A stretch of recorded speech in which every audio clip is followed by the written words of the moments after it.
नमस्कार.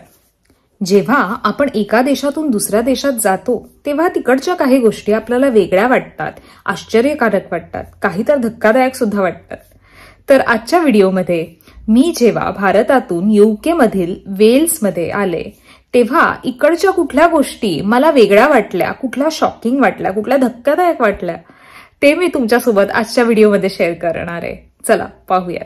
परदेश म्हटलं की आपल्या डोळ्यासमोर एक चित्र उभं राहतं, ते म्हणजे उंच इमारती, काचेच्या इमारती, सुपरफास्ट ट्रान्सपोर्टेशन, स्मूथ रस्ते, सुपरफास्ट बसेस, ट्रेन्स आणि अगदी लोकांनी गजबजलेलं शहर. पण जेव्हा मी पहिल्यांदा वेल्समध्ये आले तेव्हा मला उजवीकडे आणि डावीकडे दोन्हीकडे मला हिरवेगार गालिचेच दिसत होते. आजूबाजूचं दृश्य पाहून मी मुंबई पुणे एक्सप्रेसवेवर आहे की काय, किंवा मी बसमध्ये बसून गावी चालले की काय असं मला वाटत होतं. परदेशाचं माझ्या डोळ्यासमोर उभं राहिलेलं ते चित्र 2 मिनिटात अगदी पुसलं गेलं. माझ्या मते वेल्समधील आपण जर काही शहरं सोडली तर प्रामुख्याने अशी सिनेरी म्हणजे समुद्र, शेत, डोंगर आणि मग त्यामध्ये स्थित असं एक छोटंसं गाव, एक छोटंसं टाउन किंवा एक छोटंसं शहर असं आढळतं. ही माझ्यासाठी सगळ्यात मोठी पहिली आणि धक्कादायक गोष्ट होती की मला परदेशात नाही पण मला अगदी गावी आल्यासारखं वाटलं.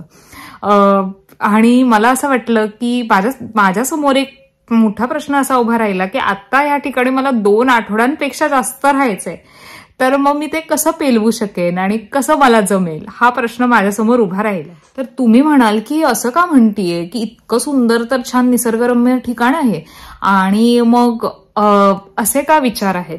तर मुळात मी मुंबईत वाढले आणि मुंबईत मला अशी सवय आहे की आपण असं मी बघितलं सुद्धा आहे की आपल्याला जर ट्रेन, बस, टॅक्सी, रिक्षा असं काही कुठलंही वाहन दिसलं की आपण उड्या मारतो आणि आपण धावायला लागतो, कारण का आपल्याला एका ठिकाणाहून दुसऱ्या ठिकाणी पोहोचण्याची खूप घाई असते.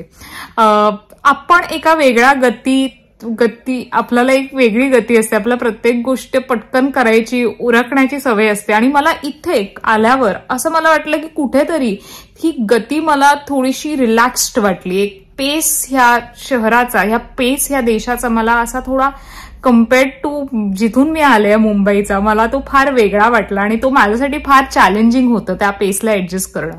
त्यामुळे ती सगळ्यात माझ्यासाठी धक्कादायक गोष्ट होती की मला हे अगदी गावासारखं वाटलं आणि त्याचं जे पेस आहे इकडचं ते माझ्यासाठी अडॉप्ट करणं फार चॅलेंजिंग वाटलं. दुसरी आश्चर्यकारक गोष्ट म्हणजे या हिरवेगार गालिचांवर दिसणारे हे पांढरं नक्षीकाम. अहो, म्हणजे इथे तुम्हाला जिथे बघावं तिथे तुम्हाला शेतांमध्ये मेंढरांचा कळप दिसतो. गाडीमधून, बसमधून, ट्रेनमधून तुम्हाला मेंढरांचे कळप सतत दिसतात. इतकी मेंढरं जी मी आतापर्यंत बघितली आहेत तितकी मी मिळून आयुष्यात बघितली नव्हती. मी गतीबद्दल म्हटलेलं आणि खरंच या गतीला साजेशी अशी ही जनावरं आहेत. पण निसर्गाला नेहमी संतुलन आवडतं. त्यामुळे एकीकडच्या मेंढरांना बॅलन्स आउट करण्यासाठी दुसरीकडे हे खोडकर, खेळकर आणि चंचल असे ससे आपल्याला पाहायला मिळतात. तिसरी वेगळी गोष्ट जी मला आढळली ती म्हणजे इथे मला माणसं कमी आणि कुत्रे जास्त दिसले. बहुतेक माणसांच्या हातात किमान एक कुत्रा किंवा 2 ते 3 कुत्रे असे पाहायला मिळतात आणि वेगवेगळ्या ब्रीड्सचे कुत्रे पाहायला मिळतात. कुत्र्यांच्या एवढ्या विविध प्रजाती मी इथे येऊन पाहिल्यात. आणि बरं का, इकडची लोक अगदी मुलांप्रमाणेच आपल्या कुत्र्यांना वागवतात.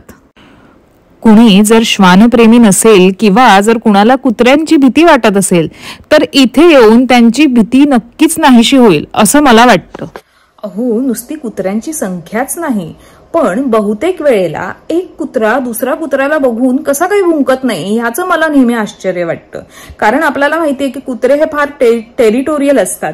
म्हणजेच एक कुत्रा जर आपला एरिया सोडून दुसऱ्यांच्या एरियामध्ये गेला की इतर कुत्रे त्याला भुंकायला लागतात. पण इथे रस्त्याहून चालताना अजिबात तसं बहुतेक वेळेला होत नाही आणि प्रत्येक कुत्रा अगदी रुबाबात आणि अगदी ऐटीत आपल्या मालकासोबत चालत असतो. आणि चौथी वेगळी गोष्ट म्हणजे इकडची माणसं. त्यांचा पेहराव, त्यांचं राहणीमान, त्यांच्या हेअरस्टाईल्स, त्यांचा लहेजा, हे सारं काही वेगळं आहे. हे साहजिक आहे, कारण जसा देश असतो तशी तिकडची माणसं सुद्धा त्याप्रमाणे वेगळी असतात. इकडची माणसं मला अगदी अशी साधी सरळ अशी वाटली, असं काही तामझाम नव्हता.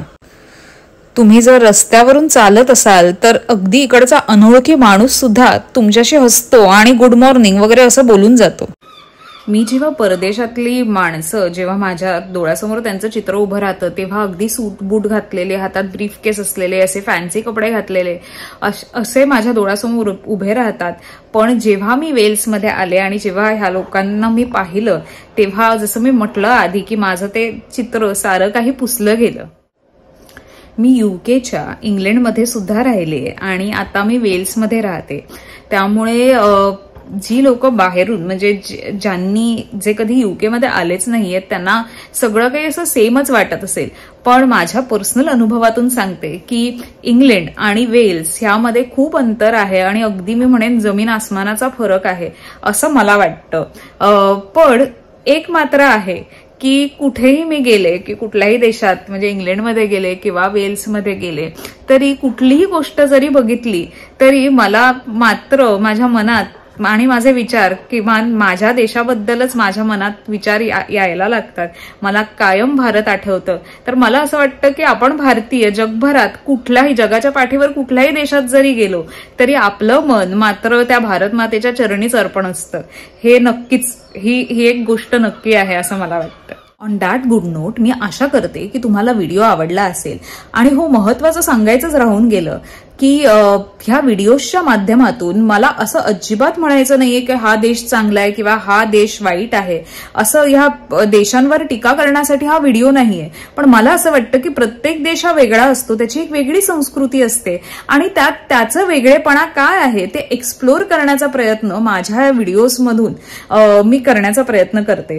तर मी आशा करते की तो प्रयत्न तुम्हाला आवडला असेल आणि तो काय वेगळेपणा आहे, तो माझ्यासाठी काय वेगळेपणा आहे तो मी शेअर करण्याचा प्रयत्न करते. तर मी आशा करते की तो प्रयत्न तुम्हाला आवडला असेल तर नक्कीच लाईक करा, तुमच्या मित्रमैत्रिणींसोबत शेअर करा, त्यांना सुद्धा पाहून दे की वेल्समध्ये काय वेगळं आहे. आणि हो, सबस्क्राईब करायला विसरू नका.